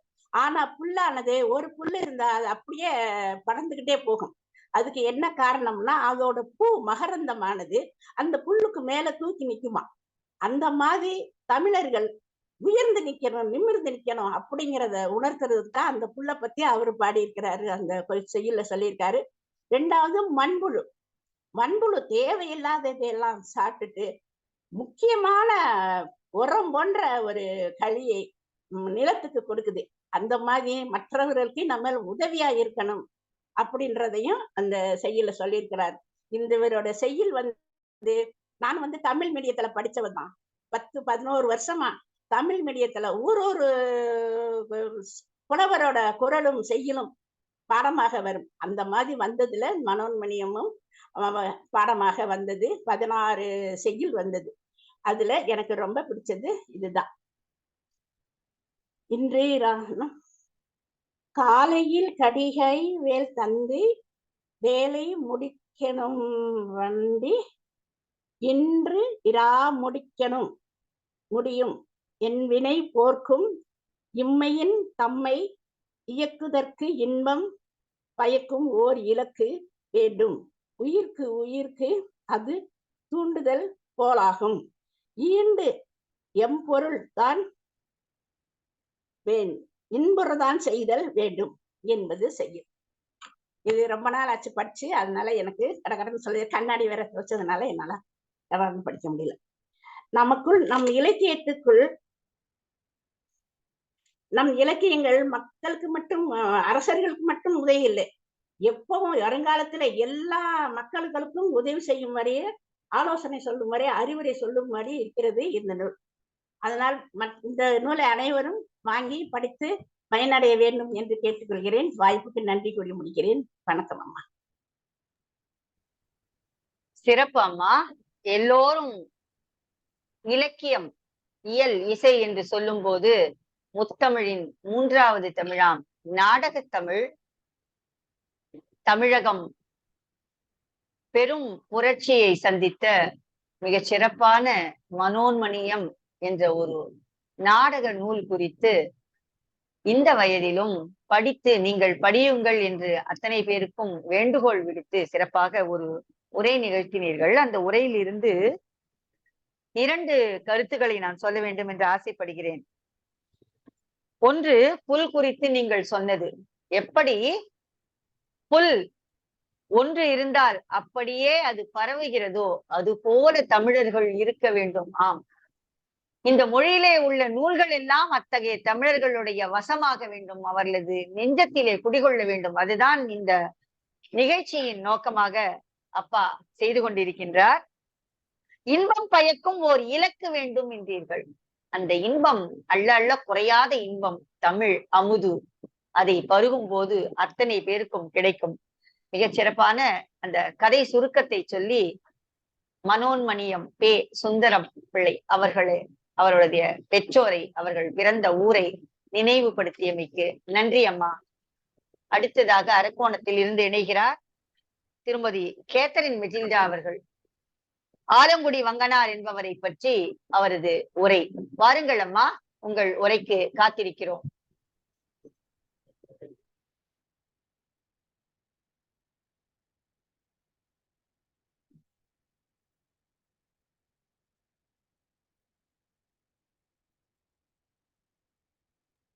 அவங்க இன்னும் இணையில. பவானிமா, உங்களுடைய உரையை தாருங்கள். திருவள்ளூரில் இருந்து சீர்மிகு ஆசிரியர் திருமதி பவானி அவர்கள் காக்கை பாடினியார் நச்சல்லையார் என்ற பெண்பார் புலவரை பற்றி உரையாற்ற இருக்கிறார். வாருங்கள் அம்மா. யாமறிந்த மொழிகளிலே தமிழ் மொழி போல் இனி வரிகளோடு அன்னை தமிழை வணங்கி சங்கத்தமிழ் இலக்கிய பூங்கா தலைவராம் திருவள்ளுவரை தொழுது செயலாளராம் பாவேந்தரை வணங்கி சங்கத்தமிழ் இலக்கிய பூங்கா ஒருங்கிணைப்பாளர் ஐயா நீலகண்ட தமிழன் ஐயா அவர்களுக்கு மீண்டும் ஒரு வணக்கத்தை தெரிவித்துக் கொள்கின்றேன். இன்றைய நிகழ்ச்சிக்கு தலைமை பொறுப்பேற்றிருக்கும் எங்கள் இசையரசி திருமதி கே. கற்பகம் நல்லாசிரியர் பொழிச்சலூர் அம்மா அவர்களுக்கும் என்னுடைய வணக்கத்தை உரித்தாக்கிக் கொள்கின்றேன். மற்றும் இதற்கு முன் பேசிய அனைத்து கருத்தாளர்களுக்கும் மற்றும் இணைய இருக்கும் கருத்தாளர்களுக்கும் மீண்டும் ஒரு கவி வணக்கத்தை தெரிவித்துக் கொண்டு காக்கை பாடினியார் பற்றி ஒரு சில கருத்துக்கள் பகிர்ந்து கொள்கின்றேன். நச்சல்லை என்பது இவரினுடைய இயற்பெயராகும். இந்த இயற்பெயரில் பலர் இருந்த காரணத்தால் தான் காக்கையை பாடிய இவர் காக்கை பாடினியார் நச்சல்லையார் என்று அழைக்கப்பெற்றுள்ளார். குறுந்தொகையில் இவர் தம் பாடல் ஒன்றில் விருந்து வர கரைந்த காக்கையது பலியே என்று குறிப்பிட்டுள்ளமையால் இவரை காக்கை பாடினியார் என்று குறிப்பிட்டுள்ளனர். அந்த குறுந்தொகை பாடல் 210. தின்தேர் நல்லி காணத்து அண்டர் பல் ஆ பயந்த நெய்யின் தொண்டி முழுதுடன் விளைந்த வெண்ணெய் வெஞ்சோறு எழுகளத்து ஏந்தினும் சிறிது என் தோழி பெருந்தோல் நெகிழ்ந்த சொல்லற்கு விருந்து வர கரைந்த காக்கையது பலியே என்பது அந்த குறுந்தொகை பாடல். இப்பாடல் முல்லைத்திணை பாடல். இதனுடைய துறை பிரிந்து வந்த தலைமகன் நன்கு ஆற்றுவித்தாய் என்றற்கு தோழி உரைத்தது என்பதாகும். அதாவது தலைவன் பிரிந்து சென்று விட்டான், அவன் வரும் வரை தலைவிக்கு துன்பம் வராமல் பாதுகாத்து வந்தால் தோழி.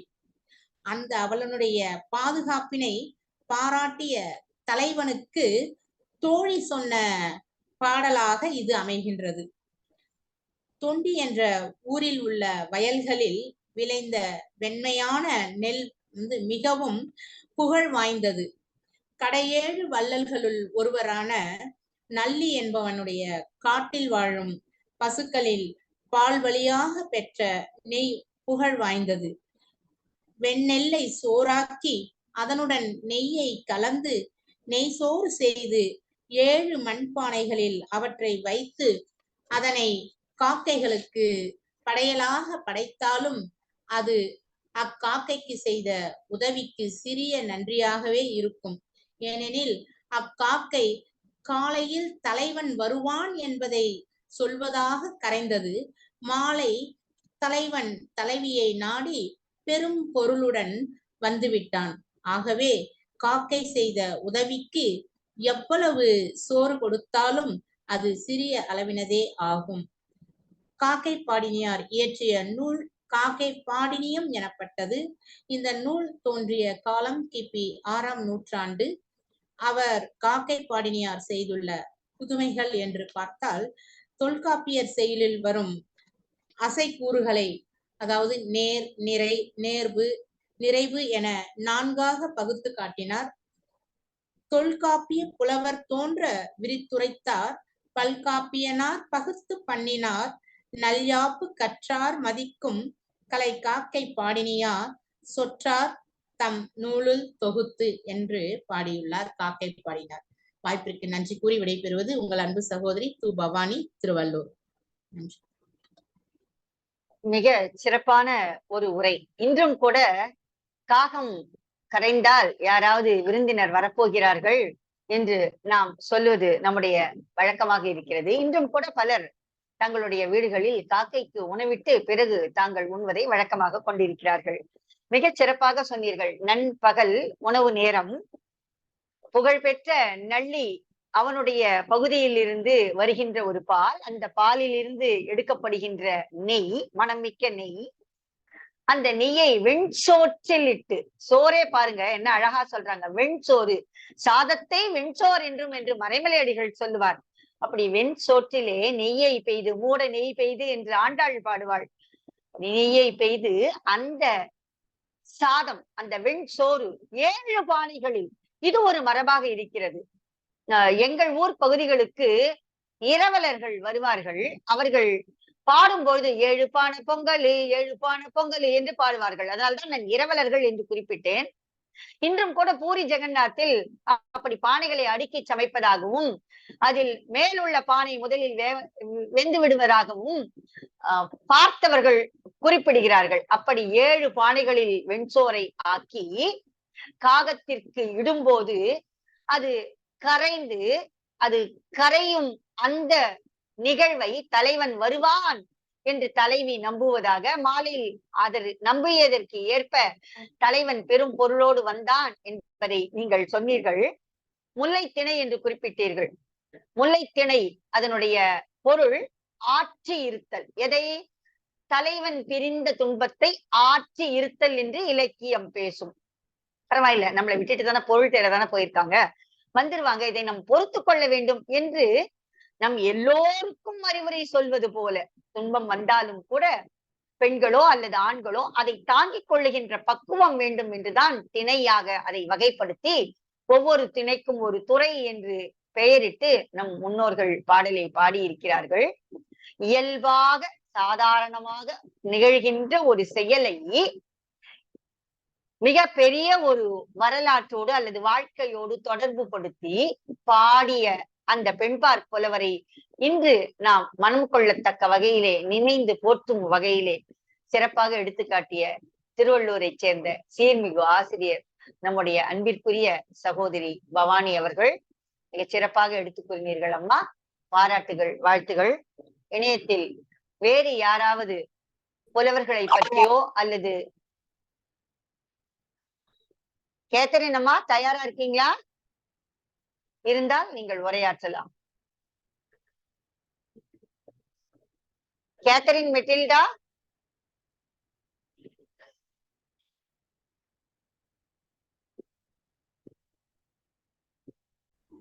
இருங்க மேம், நான் நிகழ்ச்சியிலே மிக பலரும் கலந்து கொண்டு மிக சிறப்பாக தங்களது கருத்துக்களை உரையாற்றி தந்தார்கள். தங்க புலவர் முதற்கொண்டு பேராசிரியர் கே. சுந்தரனார் வரை எடுத்து கொடுத்தார்கள். நமக்கு இன்றைக்கு நாம் பாடிக்கொண்டிருக்கிற தமிழ்த்தாய் வாழ்த்தை கொடுத்தவர் மனோன்மணியம் சுந்தரனார் அவர்கள். நமக்கு தமிழை கொடுத்தவர்களையும் தமிழ்த்தாய் வாழ்த்தை கொடுத்தவரையும் இன்னும் இது போன்ற புலவர்களை பற்றியெல்லாம் மிகச் சிறப்பாக கருத்துரை வழங்கினார்கள். நான் ஏற்கனவே சொன்னது போல கபிலரை பற்றி பேசிய முனைவர் பேராசிரியர் கருணாசேகர் அவர்கள் மிகச் சிறப்பான எடுத்துக்கோள்களை எல்லாம் காட்டி மிகச் சிறப்பாக பேசினார். மாரி மகளிரை பற்றி அவர் பேசிய பொழுது நமக்கே கண்களில் தண்ணீர் வரக்கூடிய அளவுக்கு துன்பத்தை ஏற்படுத்தினார். அது ஒரு துன்பியல் சம்பவம் தான். நம்முடைய சங்க காலத்திலே மன்னர்கள் எப்படி வாழ்ந்திருக்கிறார்கள், எப்படி எல்லாம் பொருதே தங்களுடைய ஒற்றுமையை சிதைத்துக் கொண்டிருக்கிறார்கள் எல்லாம் எடுத்து காட்டினார். அந்த வகையிலே மிகச் சிறப்பான ஒரு நிகழ்ச்சியாக இந்த நிகழ்ச்சி அமைந்திருக்கிறது. ஒரு நிகழ்ச்சியுடைய தலைமை பொறுப்பில் இருக்கக்கூடிய நல்லாசிரியர் திருமதி கே கற்பகம் அவர்கள் தன்னுடைய நிறைவுரை வழங்கி நிகழ்ச்சி நிறைவு செய்ய இருக்கிறார்கள். பாருங்கள் திருமதி கே கற்பகம் அவர்களே.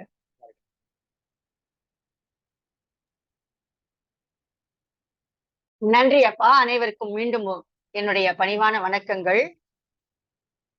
சொல்ல சொல்ல இனிக்கும், எண்ண எண்ண இனிக்கும், புல்ல புல்ல பூ பூக்கும் என்று பாரதி சொல்லுவானே, அப்படி இலக்கியங்களை தொட தொட படிக்க படிக்க நம்முடைய உள்ளத்திலே அது சார்ந்த கருத்துகள் அலைகளாய் மோதி நம்முடைய சிந்தனையை செழுமையாக்கி செயல்களை சீராக்கின்ற ஆற்றலை பெற்றவை. நிலையில்லாத இந்த உலகத்திலே இலக்கியம் இல்லை என்றால் அழகு இல்லை, அறிவு இல்லை, ஆற்றல் இல்லை, தெளிவு இல்லை. இந்த இல்லாதவற்றை நாம் பெற வேண்டும் என்றால், அழகை பெற வேண்டும் என்றால், அறிவை பெற வேண்டும் என்றால், ஆற்றலை கை கொள்ள வேண்டும் என்றால், தெளிவு நம்முடைய சித்தத்திலே இருக்க வேண்டும் என்றால், கடல் போல பறந்து விரிந்த இந்த இலக்கியங்களை கைகளில் எடுத்து கண்களால் தரிசித்து எண்ணத்தால் படித்து சிந்தனையில் இருத்தி செயலாக்க முனைந்தால் என்னாலும் இன்பம் தித்தித்திருக்கும். நாம் அடுத்தவர்களை நேசிக்கவும், இன்னா செய்தாரையும் நேசிக்கவும், உறவுகளோடு கூடி இருக்கவும், தீமை செய்தவர்களை மன்னிக்கவும் அவை நமக்கு நல்ல ஆசானாய் இருந்து போதிக்கும். அற்புதமான உரைகளை தந்த அத்தனை பேருக்கும் அருமையான வாய்ப்பை நல்கிய சங்கத்தமிழ் இலக்கிய பூங்காவிற்கும், என்னுடைய தந்தையை ஒத்த அப்பா நீலகண்ட தமிழனுக்கும் என்னுடைய இதயத்தின் அடித்தளத்தில் இருந்து அருமையான வாய்ப்பிற்கு மீண்டும் நன்றி பாராட்டி நிறைவு செய்கிறேன். நன்றி, வணக்கம். கற்பகம், பொழிச்சலூர், சங்கத்தமிழ் இலக்கிய பூங்கா.